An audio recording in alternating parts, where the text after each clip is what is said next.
ফেব্রুয়ারি 2025 সালের নতুন বাজেট পেশ করতে চলেছে কেন্দ্রীয় সরকার।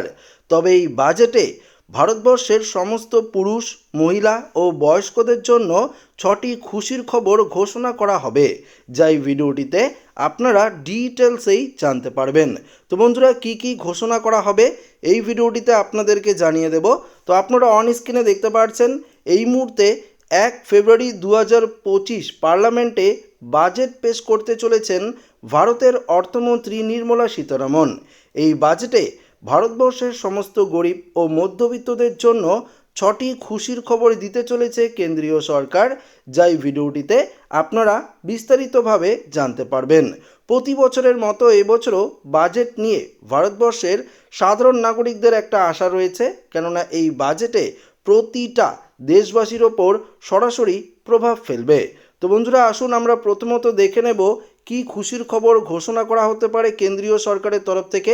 1 নম্বরে আপনারা দেখতে পাচ্ছেন প্রধানমন্ত্রী জনধন যে যোজনা রয়েছে, সেই জনধন যোজনার অধীনে নাগরিকদের জন্য বিনামূল্যে ব্যাংক অ্যাকাউন্ট খোলা হয়, যার মাধ্যমে তারা সরকারি প্রকল্পের যে টাকা সেই অ্যাকাউন্টে কিন্তু পায়।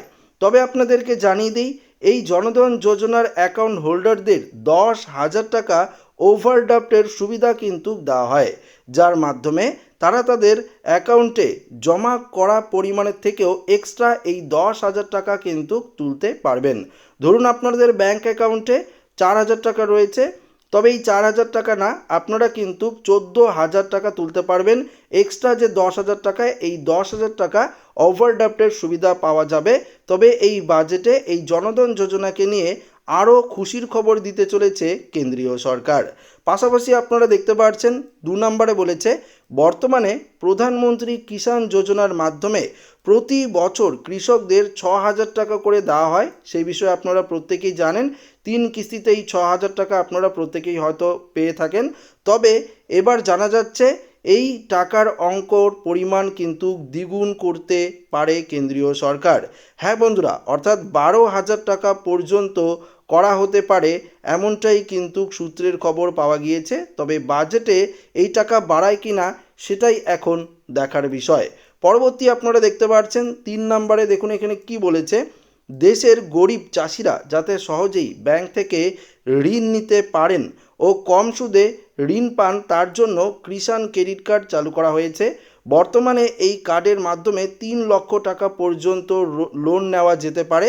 তবে জানা যাচ্ছে এই লোনের পরিমাণ বাড়িয়ে 5 লক্ষ টাকা কিন্তু হতে পারে এই বাজেটে। তো এটি একটি দারুণ সুখবর কৃষক বন্ধুদের জন্য। পাশাপাশি আপনাদেরকে জানিয়ে দিচ্ছি, দেখতে পাচ্ছেন 4 নম্বর যে খুশির খবর সেটি হচ্ছে আসন্ন ইউনিয়ন বাজেটে 2025 দেশের প্রবীণ নাগরিকদের জন্য একাধিক ঘোষণা করতে পারে বলে আশা করা হচ্ছে। সিনিয়র সিটিজেনদের জন্য হেলথ ইন্স্যুরেন্স প্রিমিয়াম লিমিটেড 50,000 টাকা থেকে বাড়িয়ে 1 লক্ষ টাকা কিন্তু করে দিতে পারে এই বাজেটে। তো বন্ধুরা, বুঝতেই পারছেন যারা সিনিয়র সিটিজেন রয়েছেন তাদের হেলথ যে ইন্স্যুরেন্স রয়েছে সেই প্রিমিয়ামের যে লিমিট সেটা কিন্তু 50,000 থেকে 1 লক্ষ টাকা করে দেওয়া হতে পারে এই বাজেটে, এমনটাই কিন্তু সূত্রের খবর পাওয়া গিয়েছে।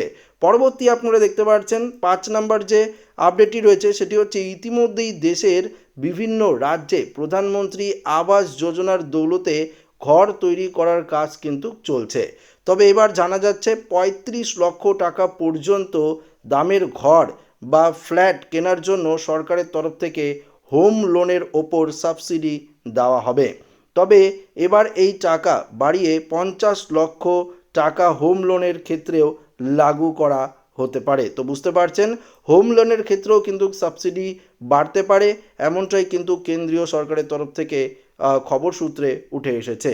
পরবর্তী আপনারা দেখতে পাচ্ছেন 6 নম্বর অর্থাৎ শেষ যে খুশির খবর সেটি হচ্ছে ক্ষুদ্র সঞ্চয় প্রকল্প যেমন পিপিএফ, এনএসসি, এদিকে সুকন্যা সমৃদ্ধি প্রকল্পের মতো কেন্দ্রীয় সরকারের যে স্কিমগুলি রয়েছে সেই স্কিমগুলির ক্ষেত্রে বেশ কিছু নিয়মের বদল কিন্তু ঘোষণা করতে পারে। তাছাড়া এই প্রকল্পগুলির ক্ষেত্রে প্রযোজ্য সুদের হারও পাল্টাতে পারে বলে জানানো হয়েছে। তো বন্ধুরা, আপনারা দেখতেই পারলেন এই 6টি খুশির খবর আপনাদের কেমন লাগলো অবশ্যই কমেন্টে জানিয়ে দেবেন।